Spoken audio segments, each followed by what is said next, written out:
Puis-je présenter mon épouse? Chérie, voici frère Leroy et Paul Cobb de Los Angeles, en Californie.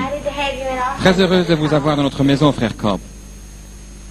Frère Branham, dans vos deux grandes campagnes de Los Angeles, au Calvary Temple, nous avons remarqué que le Seigneur Jésus-Christ a collaboré avec vous d'une façon tout à fait spéciale, avec ses merveilleux dons, le discernement des esprits des cœurs des hommes, aussi bien que les maladies du corps et les signes et miracles. Nous voudrions, frère Branham, en entendre davantage au sujet de ce ministère unique que le Seigneur vous a donné. Très bien, frère Cobb. Commençons depuis le début. Je suis né dans l'est du Kentucky, dans une petite cabane de bois, près de Burkesville, au Kentucky. Le matin de ma naissance, mes parents m'ont dit qu'une lumière est venue dans la pièce et est restée suspendue au-dessus de moi. Les gens de ma famille n'étaient pas religieux. Ils n'allaient pas à l'église. Bien sûr, ceci les a pas mal remués. Cela m'a suivi tous les jours de ma vie. Récemment, ils en ont pris une photo dans le monde scientifique, comme c'est montré ici. Vous êtes probablement familier avec cette photo. Il a été prouvé par la science que c'était le seul être surnaturel qui ait jamais été scientifiquement photographié. À mon opinion, c'est le même ange de Dieu qui a suivi les enfants d'Israël d'Égypte en Palestine. Vous savez en tant qu'érudit vous-même que l'ange de l'Alliance n'était nul autre que notre Seigneur Jésus-Christ. Et ici sur la terre, manifesté dans la chair, il n'a pas proclamé être quelqu'un de grand. Il a dit le Fils ne peut rien faire, à moins que le Père ne lui montre. Dans Saint Jean, au 5e chapitre, peut-être en avez-vous connaissance de cette écriture, Jésus est passé par cette fameuse piscine de Bethesda. Il a trouvé beaucoup d'infirmes là, des aveugles, des estropiés, des paralysés, attendant le mouvement de l'eau. Il est étrange qu'il ait seulement exercé son ministère envers une seule personne. Mais si vous le remarquez, il savait où se trouvait cette personne. Le Père lui avait montré. Il a guéri celui-ci. Peut-être n'était-il pas estropié. Il était simplement couché sur une palette. Mais Jésus l'a guéri. Et alors plus loin dans le chapitre, nous trouvons au verset 19 qu'il était interrogé par les Juifs. Peut-être serait-il interrogé aujourd'hui.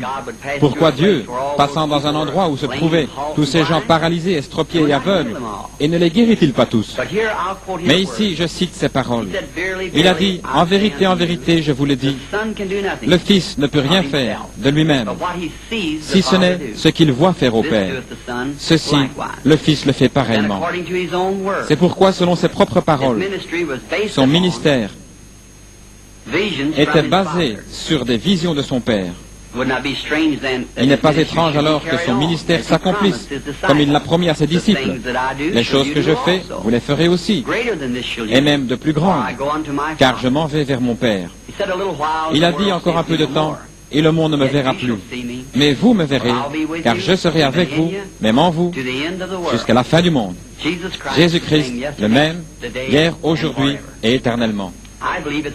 Je crois que c'est une confirmation, dans ces derniers jours, de la résurrection de Jésus-Christ, vivant parmi son peuple, accomplissant les mêmes signes et miracles qu'il a fait quand il était ici sur la terre.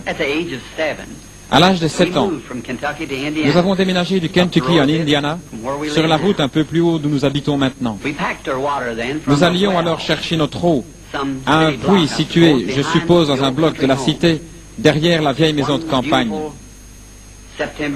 Un bel après-midi de septembre, en revenant de la pompe avec de l'eau, il y avait un grand peuplier imposant qui se trouvait à mi-chemin entre la pompe et la maison.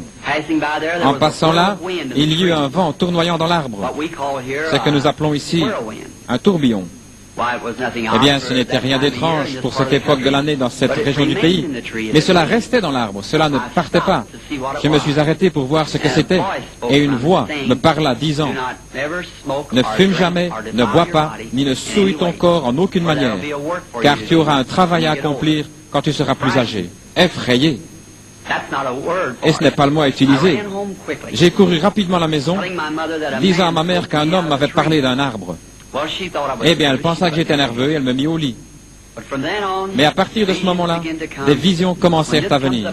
Quand ceci vient sur moi, cela produit une vision.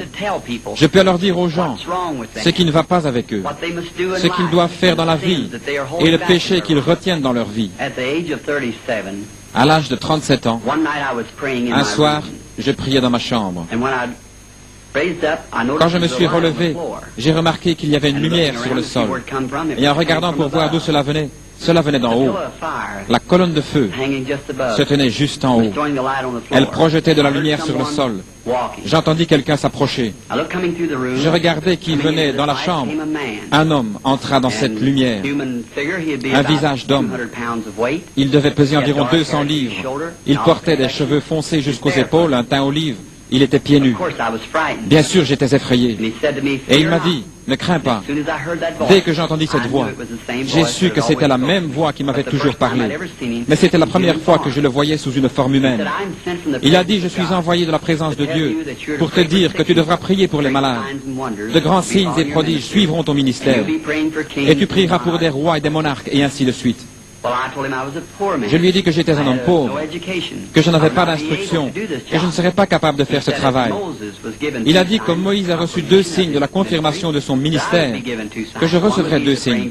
L'un serait de prier pour les malades, les miracles, et l'autre serait de connaître les secrets mêmes du cœur des gens.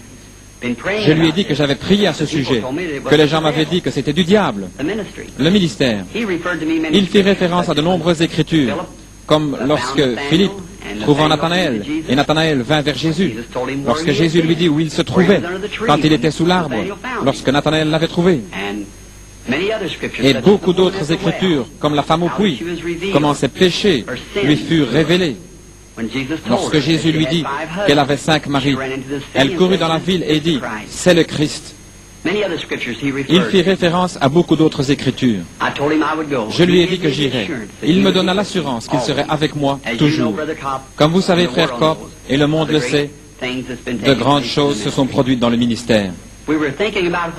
Nous pensions à ce qu'étaient ces visions, savoir si je m'en souvenais longtemps. Il y a quelque temps, j'en ai une, il y a 4 ans pour être exact, d'un petit garçon mort sur le côté de la route, touché par une voiture et tué. Et il devait être ressuscité des morts. Eh bien, j'en ai parlé à tout le monde. Cela a été prophétisé à travers les États-Unis et le Canada. Des milliers de Bibles avaient cela écrit sur la page de garde que cela aurait lieu. Un jour, alors que nous avions une campagne dans les pays scandinaves, nous étions en Finlande, venant de Kuopio, et il y avait un groupe de personnes rassemblées sur le bord de la route. Ils étaient penchés sur une espèce de forme.